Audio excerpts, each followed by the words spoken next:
Please join me in welcoming General Matthews to the stage.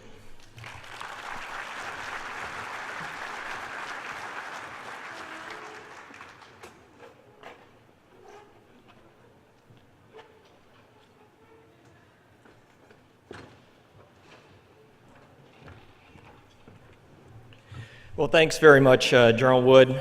Happy Wednesday to everybody. How are we doing? Doing great? So am I. General Shea, thank you very much for the invitation to be here. I want to tell you that I am a proud lifetime member of AFCEA, and I think that professionals belong to professional organizations. For me, this is the one that I chose very early in my career. But then I think, as we all know, we have a very key partner in IEEE, which is another great, outstanding professional organization. So if you're not a member of either one of those organizations, I recommend that you do that. The other thing about this conference is this is truly the premier military communications conference. Where else do we actually describe the intersection, the interdependencies between space, network infrastructure, cyber, and spectrum? There isn't another one. And it's our intent to be, as AFCEA, is to bring this to its proud heritage, and you'll see a lot more emphasis on this conference in the future. Now, General Wood, when he asked me to speak, I, of course, graciously accepted, and I was humbled by it. And he told me, he goes, look, you bring a unique blend of operational experience, IT experience, cyber experience, and now industry experience. It's really kind of the model of what we want to have at this conference. So then I started thinking about it, and words matter. So you know the definition of model? Small imitation of the real thing. So now we've got the expectations right. But also, if we take a look at the title of my presentation, see if I push this correctly. Which one do I need to push? The green one in the middle. Race to the swift. So let's think about this. What is the definition of swift? The first level definition is moving or capable of moving with great speed. Applies to this. The second level definition, occurring suddenly or within a very short time. It applies, a swift transition. And even the third level definition, which means quick to respond, ready. And what we heard from the panel this morning, right, also talked about readiness. So that is why I chose that word to be part of my title. And I'm going to key off of that throughout my presentation. So when we look at speed, I think there's a good model for us to see from a strategy perspective. All right, let me see, where do I need to point this thing? All right, we'll just say next slide. Next slide, please. Okay. Yes, speed is important, but we have to remember what is behind the speed. And really, it's all about the people that we are trying to affect, especially in regards to the attack. So when we look at observe, orient, decide, act, which was created by Colonel John Boyd to help fighter pilots be able to assess an engagement, and it's a set of interacting loops that are kept in continuous operation during a specific engagement. It applies to this domain especially because where he's talking about what he described was about this model favors agility over raw power when you were dealing with humans in an endeavor. Now there's a certain part of this domain which will be automated and may not apply, but the human element will always be there. But we also have to remember that in this strategy on speed that he describes is that the opponent gets a vote, and they're trying to do the same thing to us. So when we look at this from a security model, we're going to say, what are our current security models, and how does it impact this OODA loop process? What if we were to create a different reality for the attacker? What if we could disorient the attacker? But the bottom line is what we want to try to do is increase the probability that the attacker makes the wrong decision because he has an artificial reality of what is happening in our OODA loop. So we don't have to sacrifice accuracy and speed in order to improve what we are doing.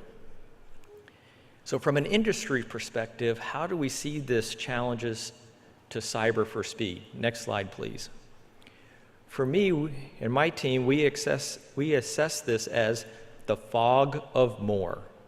We have this dithering amount of change in cyber, info technology, regulation and compliance, the sheer amount of data that we have to deal with, the scarcity of skills, the adversary, growing Internet of threats, not Internet of things, I think like a bad guy. And then we have government bureaucracy. Okay? And bureaucracy is not to be taken as pejorative here. It's to be taken that there are a set of processes that have to be handled in order to run an organization. But all of those can be challenges or impediments to cyber. So what you see on the orange line is where most public sector requirements and requirements processing are, which is about a 2 to 10 year life cycle.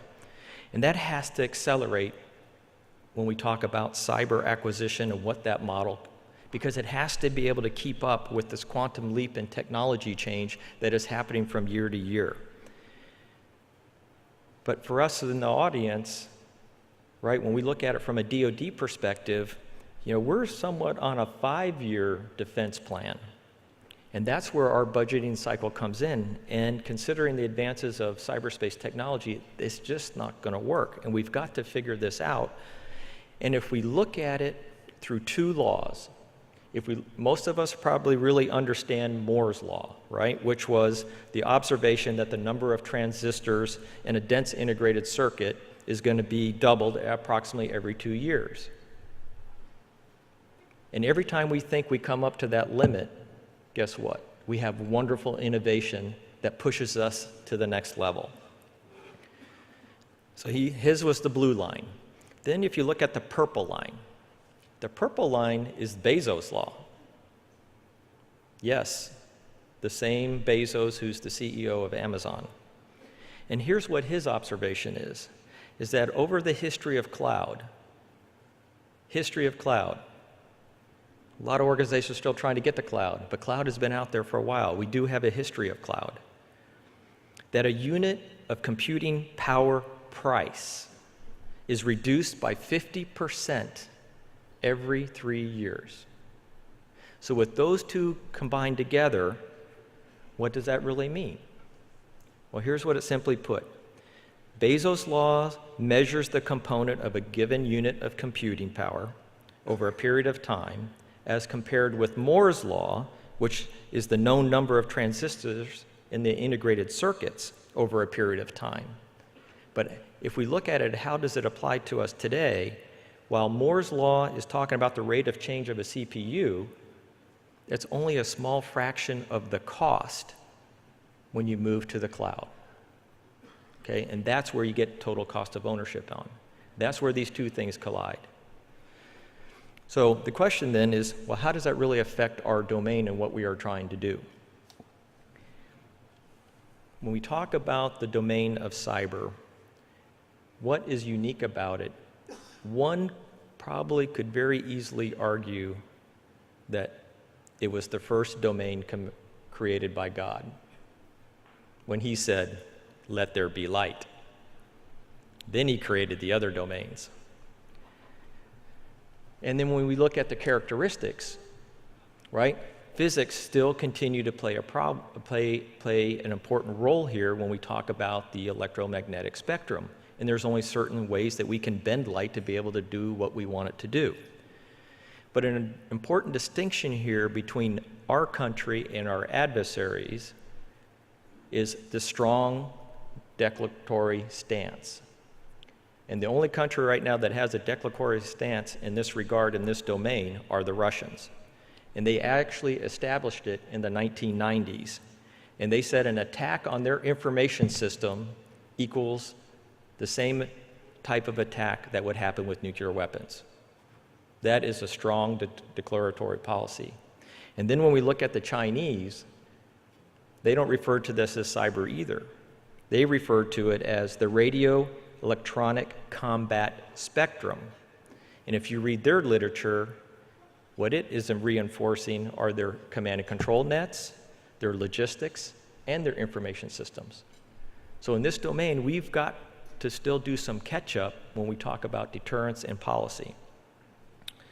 Okay, so now let's get back to moving at the speed of light. We need to have integration and interdependence in this multi-domain operation in order to be able to achieve global effects.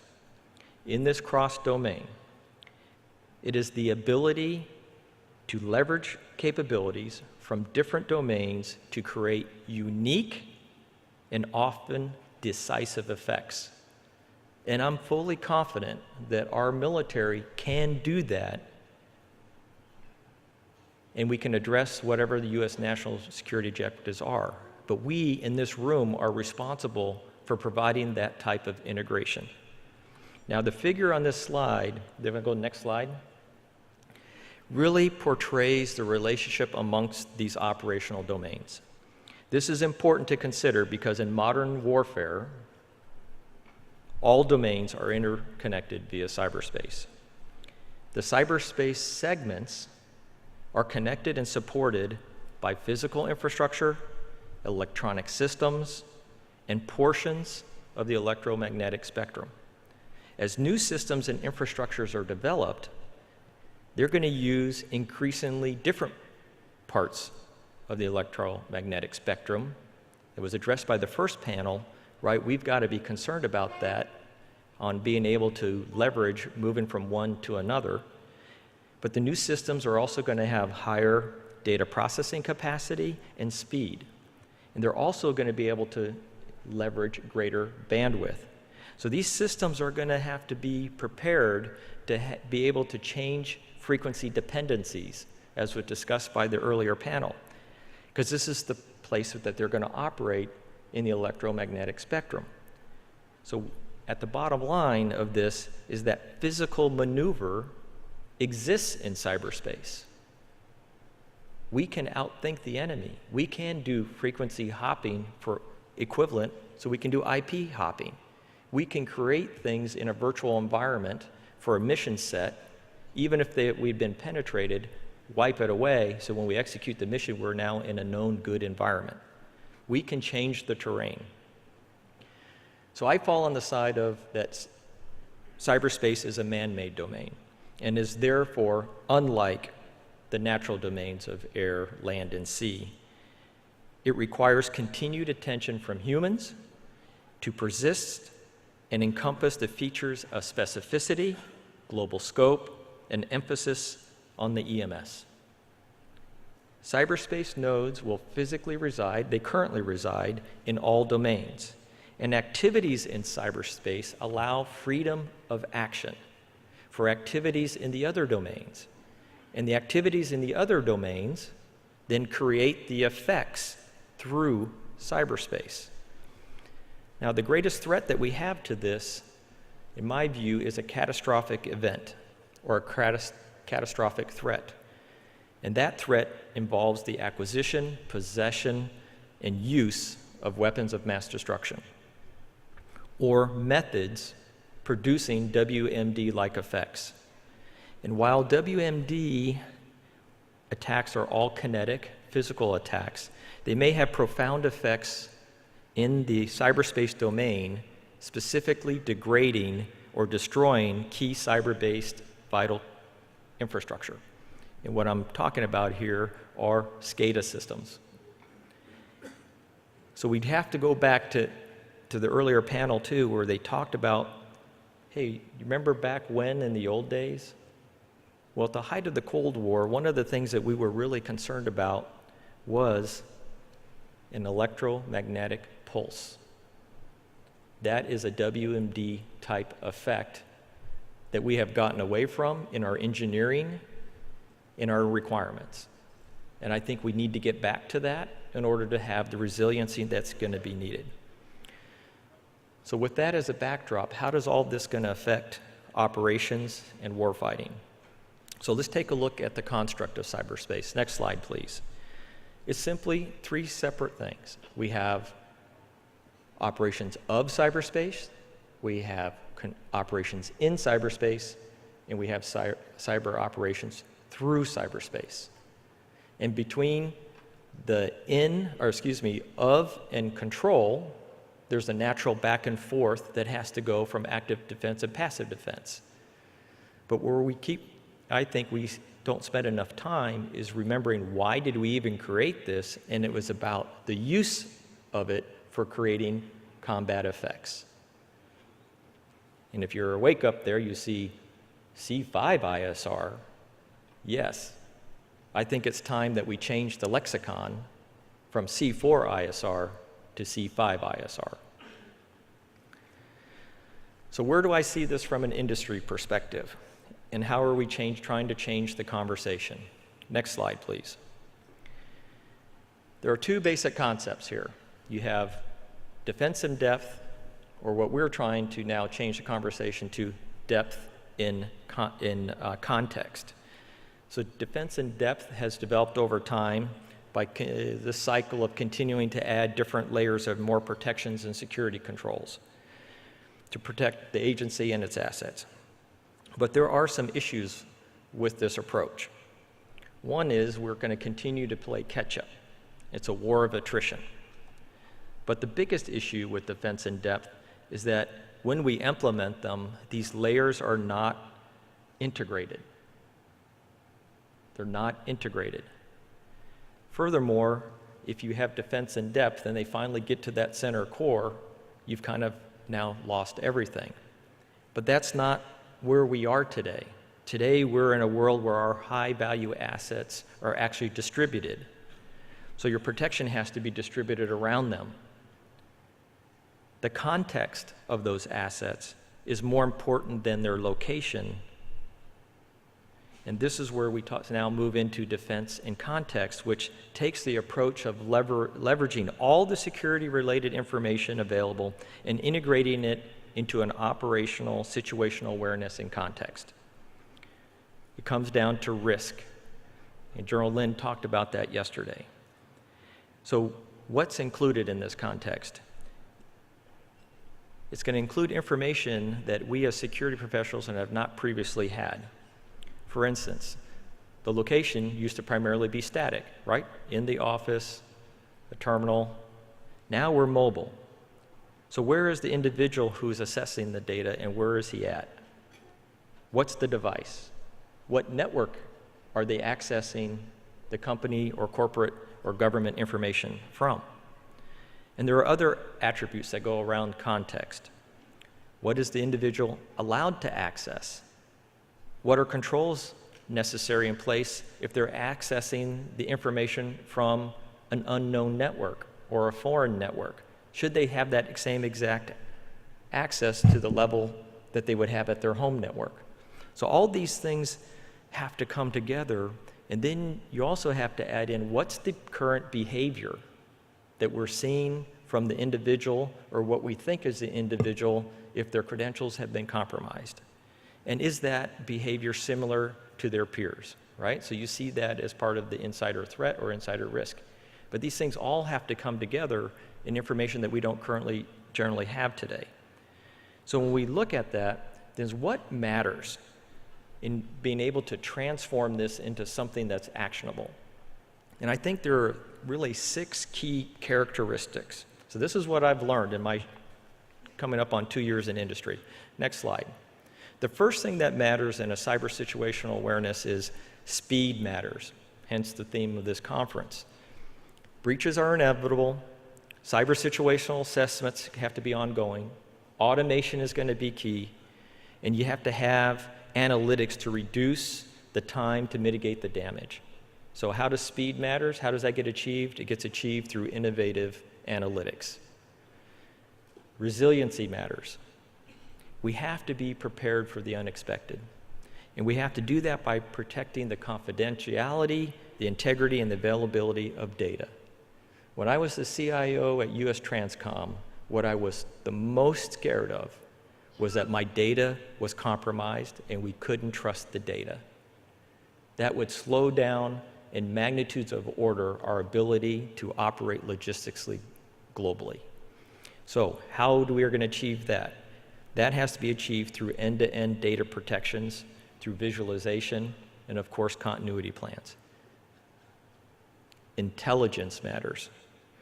In a situational environment, we have to rely on up-to-the-minute threat intelligence to proactively understand the threats to our enterprise, and that has to be achieved through threat research and critical commercial threat intelligence, sensor grid, and network analysis. This is where the public-private partnership comes in, because everybody in this room knows 80% of our communication runs over commercial lines. So this integrated threat picture is key. Integration matters, right? So this is the automated synthesis of pulling together the situational information. And we're going to achieve that through data flows and a continuous monitoring platform. It's the only way we're going to get there. Analytics matter. You have to be able to ingest the data, analyze, correlate, visualize in order to produce actionable information for the human or for the business rules that are set for the machine to take. It has to be contextual, scalable, and it has to be insightful. How are we going to achieve that? Through analytic platforms that leverages the devices, their data assets, and moving across organizations that are and move them from being reactive to proactive. And then the final one is expertise matters. Like I started out, it's about the people. We're going to have to leverage industry for cyber expertise to help try to understand the vulnerability, to manage the threats, to achieve mission assurance. And we can do that through support, managed services, training, and education. So if those are the 6 major components, then since this is a room of engineers, what might architecture look like? Next slide, please. Here's something that we've been working on. You can build it out. I didn't realize there's a build slide. Sorry about that. At the top center, you can see that there's an enterprise service bus that manages data transformation and transport by performing functions from a central place. And they can also secure both data in motion, data in processing, and data at rest. Those are 3 important components. The lower left shows a variety of different endpoint sensors. Can come from just about anywhere. The top left shows an asset repository, because if you don't know what you have, you can't defend it. Then below the enterprise service bus is really the correlation and analysis goes on. But for me, the most important part of this reference architecture is really in the top right side. And that's where you now start taking incident management to be able to develop courses of action analysis. And this includes simulation and training capabilities, geolocation of physical assets in the battle space, down to the tactical edge, in addition to the assets that you have in that upper left-hand quadrant on knowing where are they at, where they should be, and is there a behavior that is out of norm from what you know it to be. So why is all this important when we look at this? Is because of the need for speed.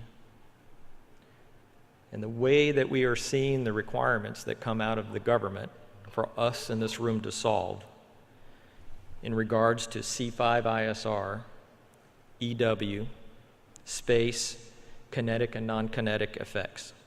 And they kind of go in this order. They may not be prioritized this way, but this is kind of how I view them. The first one is autonomous learning systems, that we have to use big data to crunch what humans can't crunch. Human-machine collaborative decision-making. Human-machine, right? So that it provides fused information to either what the wearable sensors that they have, in the platform that they're flying, or one that they're operating. It's machine-to-machine communication, but with human collaborative decision-making. Allow the human to make the final decision. Then we have assisted human operations. Advanced manned and unmanned teaming, right? You're starting to see reports now of where the F-35, that one pilot can control a group of drones at the same time that he's flying his aircraft. So you don't have to have all manned aircraft. It's coming. Network-enabled cyber and electronic warfare and autonomous high-speed weapons. Anybody want to venture? Do we have any weapons today that are not cyber-related? You want to take a guess? In my research, the only one I could find was a 7.62 Mike. Everything else is dependent on cyber. All other munitions. Someone can prove me different? I'd like to know. So when you look at all of these combined together, these requirements that are coming, they're all going to be injected into a grid. And that grid is going to be impacted by performance. That's why this conference is so important, because, again, it's the only one that brings all these things together to have this discussion. So now let's come back to the beginning of my presentation. And I talked about the SWIFT. So my personal opinion, when I look at the battle of any future war, there are really going to be three major components that are going to come to bear. And right off the bat, it's going to be command of the air, whether it's the Air Forces, Army air components, or Navy air components. It's going to be command of the air, it's going to be command of space, and it's going to be command of the electromagnetic spectrum. Those three things are going to be the first order of battle. Now, then I think they're going to be required to be the prerequisite for any type of cross-domain or multi-domain battlefield, especially when we look at an anti-access and anti-denial environment. We can no longer assume that we're going to have supremacy or even dominance. Full spectrum EW cyber warfare environment in phase 0 and phase 1. That's where we have to be prepared. We've got to move way left in order for us to win this game in the next conflict. I think control and denial of the electromagnetic spectrum is going to be the key to victory. We can do this. We have done this, because at our time and place of choosing, we can control and dominate what we want to. We don't have global air supremacy on a single day. But when we deploy our forces, we will get that dominance over the key terrain that we think we need to have. So finally then, for this audience, what do we need to be working on? The emerging requirements are the ability to plan and execute full spectrum ops against a sophisticated and prepared adversaries, unlike what we've ever seen before. We need to be able to merge the shooter and sensors into a seamless force. That's our job. It's not the force's job who's operating in it. Remember, we're the ones creating the environment. I think the electron now has become the ultimate precision-guided munition.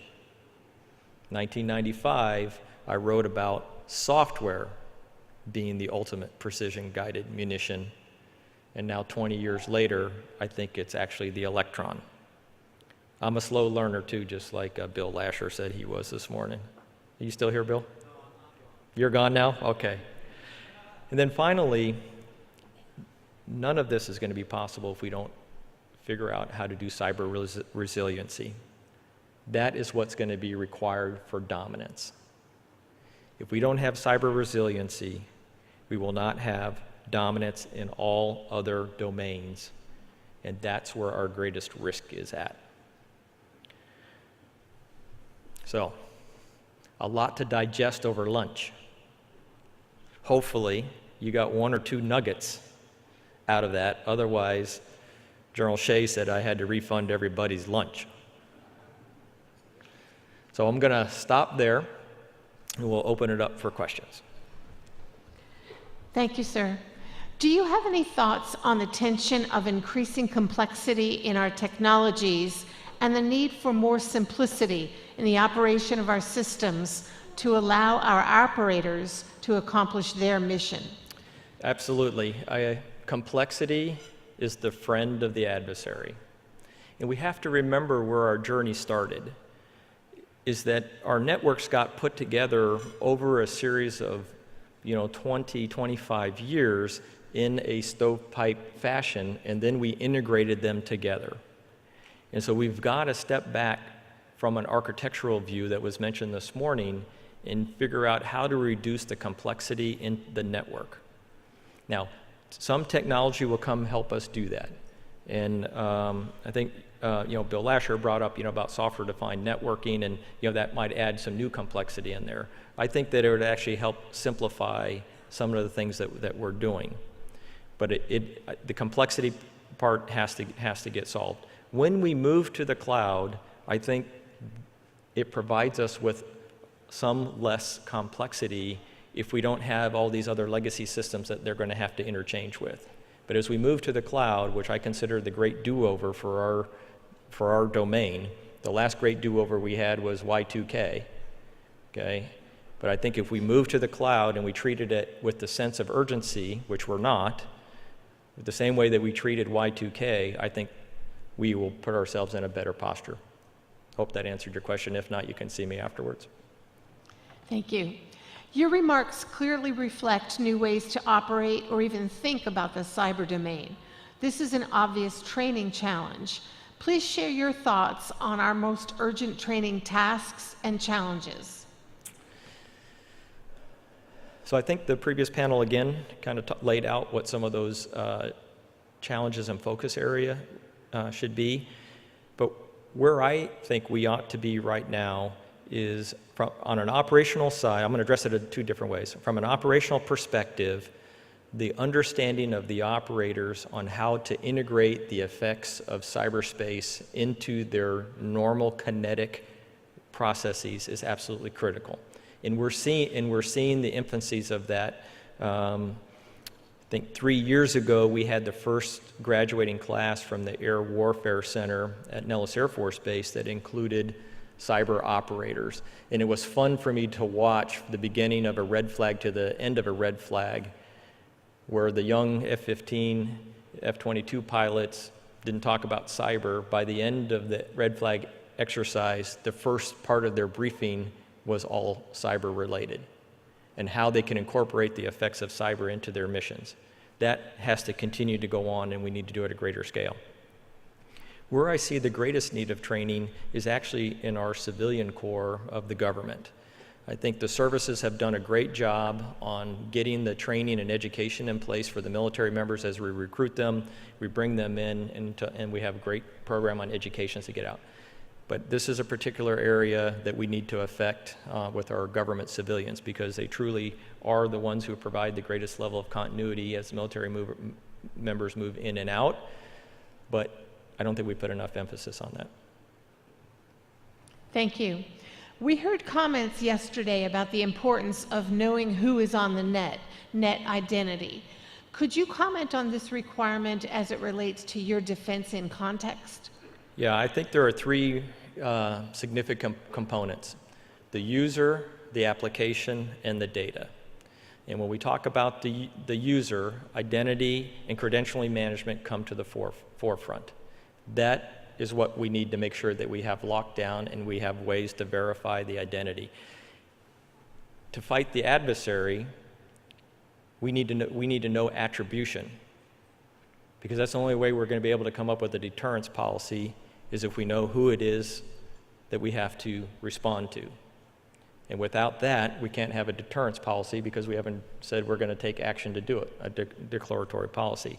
So I think credentialing management, I think that what Mr. Halverson has done to put the challenge up there, or what's after CAC, PKI, what's next, is a great challenge to do that. So I think it's fundamental that identity management in order to do attribution is key to the fight, whether it's from a defense or offensive piece. Thank you. You show 6 areas that matter in the cyber SA mission space. Would you add that cost also matters? If cost matters, then priorities are important. How would you set priorities in your list of 6 areas? That's a stump the dummy. Obviously, cost is always important, right? I mean, it's not an endless bucket of money. So in order of priorities, I would say that probably the greatest shortfall that we see with our clients and probably with the government is in the area of security analytics. And having the ability to take analytics out of a box is not going to work. Everybody's environment is different, and the risk nature of what it is that you're going to try to protect is different, and so it has to be tailored to your environment's risk level and tolerance. And where we see our clients is that they don't understand what the priority is of the assets that they have. And what I often tell them is a story. When I first came in to the Air Force, remember the defense switch network, most commos were tracking drop calls. And why were we having drop calls? The outcome of that was that we had a very good prioritized restoral plan. What is the restoral plan for your agency or organization by application? They all can't be restored equally at the same time.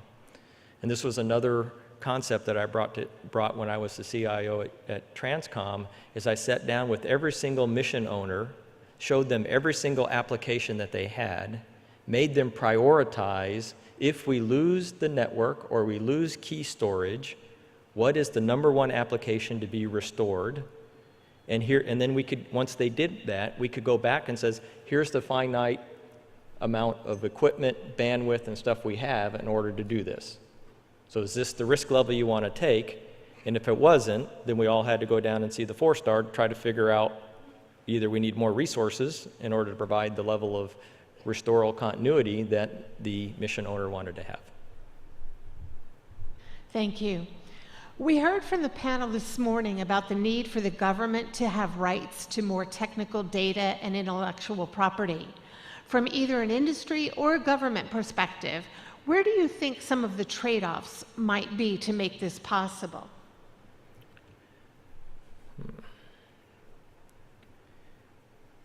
Well, I think, my personal opinion, I think the government abdicated some of their responsibility far too long when we put the ownership on the industry partner to own the data. Why do people rob banks? Because that's where the money is. Why do bad guys break in? To get the data.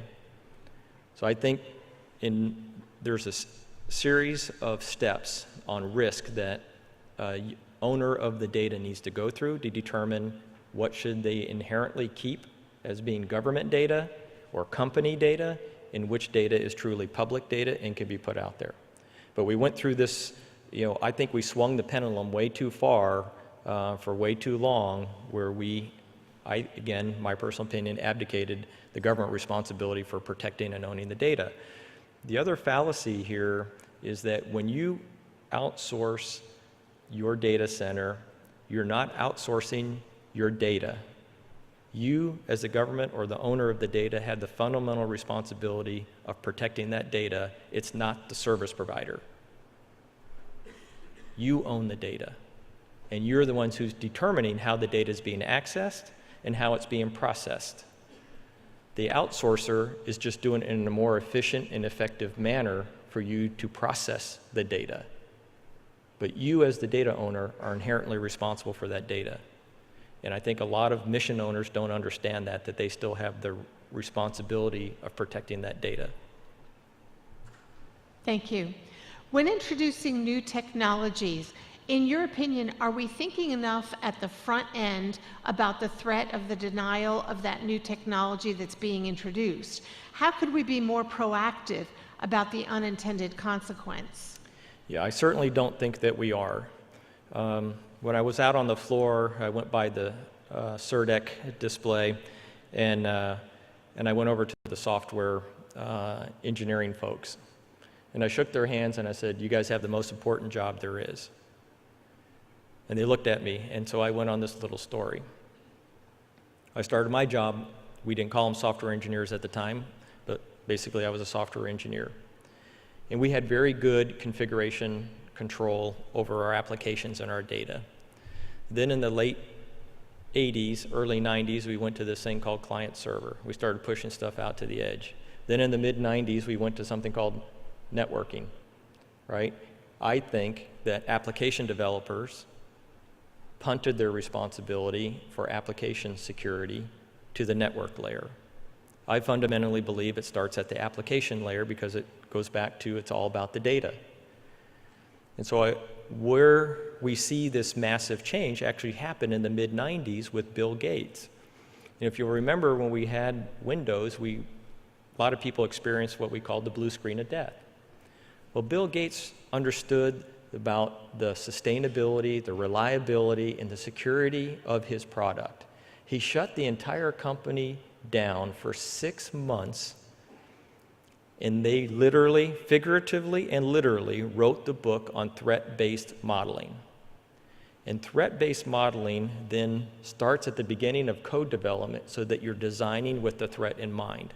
And so when I look at the Internet of Things, when I look at our new mission applications, are we truly designing the code up front with that in mind? And so my company, and specifically for some guys who I work with on a daily basis, we're helping NIST write a new standard based on threat-based modeling, because that should be an inherent responsibility in every requirement that we put out there for software development, and it should be the company who develops the software. Again, Earl Matthews' opinion, not necessarily company opinion, is that the company should certify the day that the code is delivered to the customer that there are no unknown vulnerabilities that are known to us in that code on the day it's delivered. Once it's delivered, the company shouldn't have that responsibility because they don't have control over if it gets modified, changed, things get added into it. But on the day that it's delivered, we ought to be able to say, I certify that this code has no inherent threat that are known today. Thank you. What kind of analytics with what kind of feedback time, microseconds, milliseconds, seconds, or minutes, are required to achieve self-monitoring networks that enable effective cyber defense? Yeah, I'm going to answer it this way, since I have the microphone, that near real time. I don't think you can have real time, but I think you can have near real time. The way that we do it on our own corporate network is that we are in near real time mode, but we have put systems in the back end, and we don't rely on the SIM to do all the processing. We take data out of that and other data sensors, as I kind of described on the chart there, and we actually have 40 separate databases, maybe more, running in the background, and then we use the outputs of that to do tipping and queuing for some of the software products that we have on our network to be able to tell, is this in fact happening or not happening? So I would say it needs to be in near real time. You can't do it. Yeah, I don't know if we'll ever get to real time, because you're going to have human intervention into this. Some of our higher priority assets, we have business rules where the machine-to-machine can take action because it's too critical to the business, and it can be able to shut it down if it has to. Other things just pop up to the analyst and say, here are your different courses of action based on what we're seeing. Because I think we have to remember, right? Another analogy that I like to use is that brakes on a car weren't designed to stop the car. They were designed so that we could drive faster and slow down in a safer way. And if we have to come to a complete stop, we can. So cybersecurity has to be done the same way. Yeah, it's there to help us process and keep us safe, but we have to have controls in place, and if it requires shutting down the application, then that's what we need to do.